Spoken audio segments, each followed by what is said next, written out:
Hi guys, Jonathan Chown here with JChownGolf at Crondon Park Golf Club in Essex. So really what we're going to talk about today, we're going to talk about the worst shot in golf, and that is shanking the ball. We're going to talk about two common reasons that I see it happen on a daily basis, and two very simple ways we can get rid of both of these little reasons. So before we get into it, make sure you like the video, subscribe and hit that bell notification to make sure you're up to date with everything JChownGolf.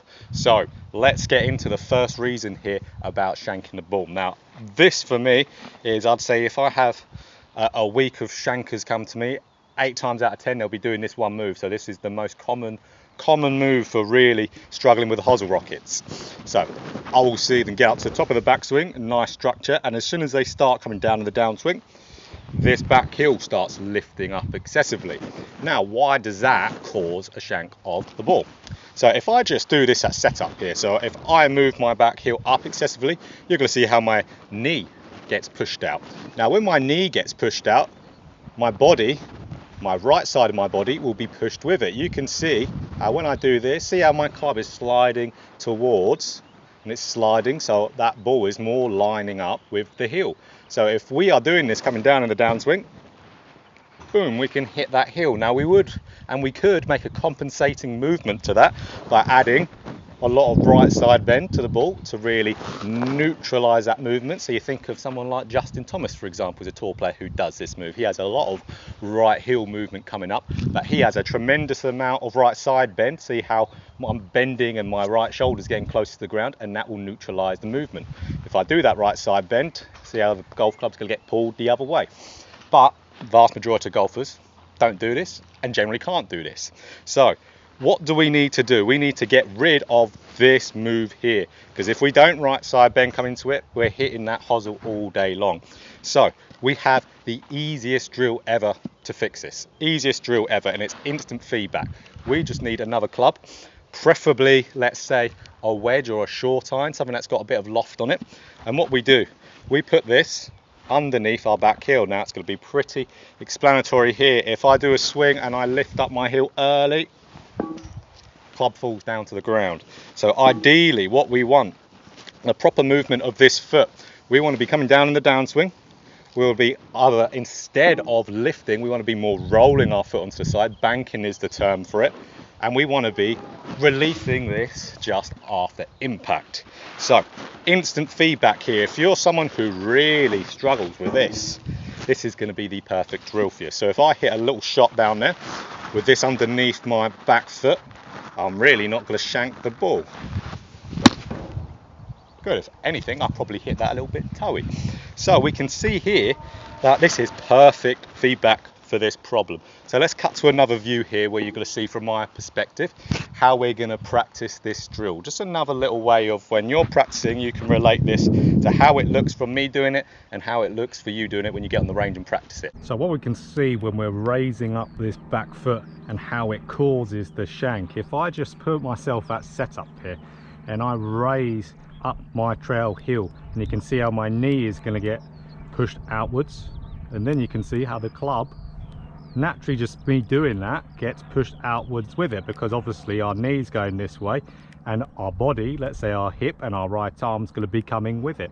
So unless we're a golfer who has a lot of side bend to pair with it, because you can see if I do this movement again, raising that trail heel, let my knee go out, which is let my club go out as well. If I add a lot of side bend, you can see how it centralizes the ball in the club face. So really we can see how, unless we've got that good match up there, this movement here is not very functional for us. It's going to cause us to hit a shank. So what we would ideally want, if you look at my back foot here, as we're coming into impact, you can see how it's going to slightly roll, and then as that club's coming through, it's going to raise up round. So again, we get that club coming into impact, see how it's rolling. It's not moving up, it's rolling. Banking is the word. And then as I'm coming through, then it's raising up. So a really easy drill we can do for this, as we alluded to earlier, is grab a club, stick that club underneath the back heel, and you're going to see, I won't really be able to see it from this angle, but I'll show it the best I can, is as soon as we raise up, that club's going to fall. So what we want to do is we want to keep this club underneath our heel for as long as possible. I'd recommend doing this with something like a wedge, something that's got a lot of loft, so you'll really notice it when it drops. And I'm doing that with an 8-iron, so not the best club. So if I really put a good movement on it, I'm going to keep this underneath my trail foot for really just past impact, and then I'm going to release it. So let's do one here where I just release it just past impact. There we go, that was a nice shot.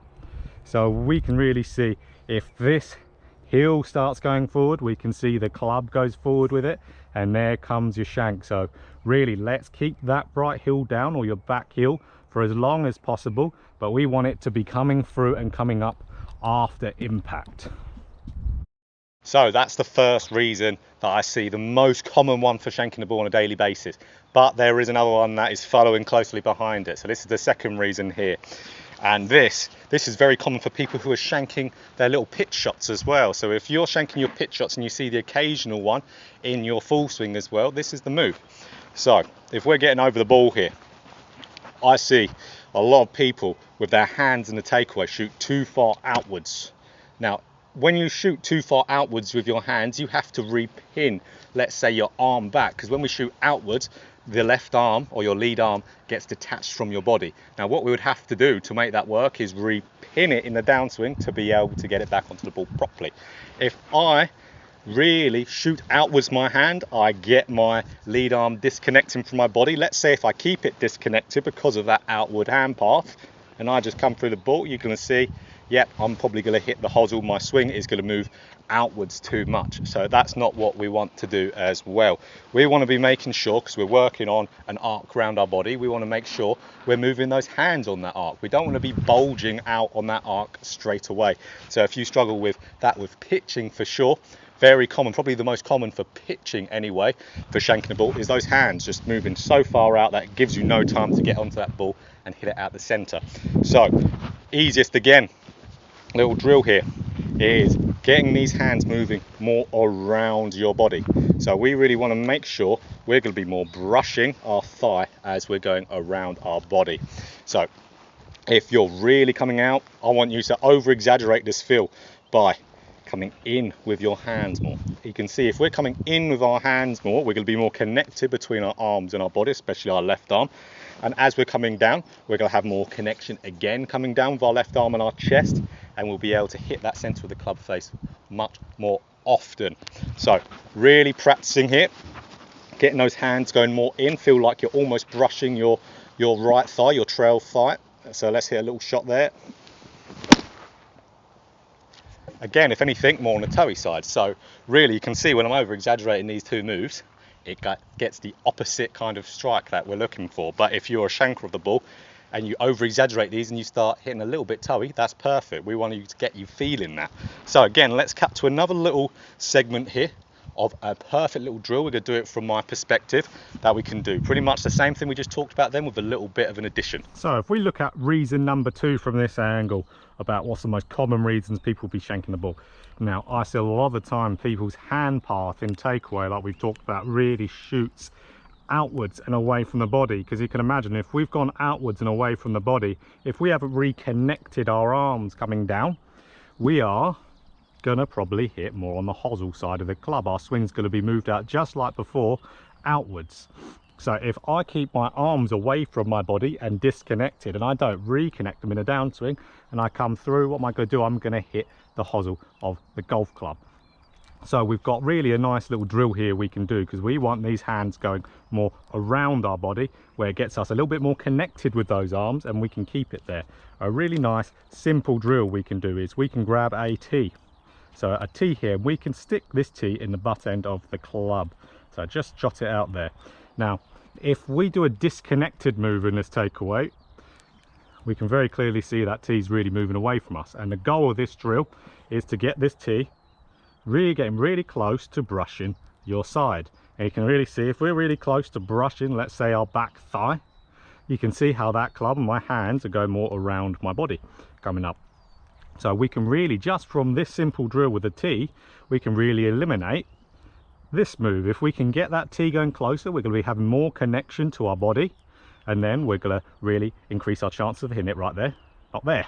So again, let me do a few little shots, or one little shot here where I'm really trying to get this tee going close to me in that takeaway move.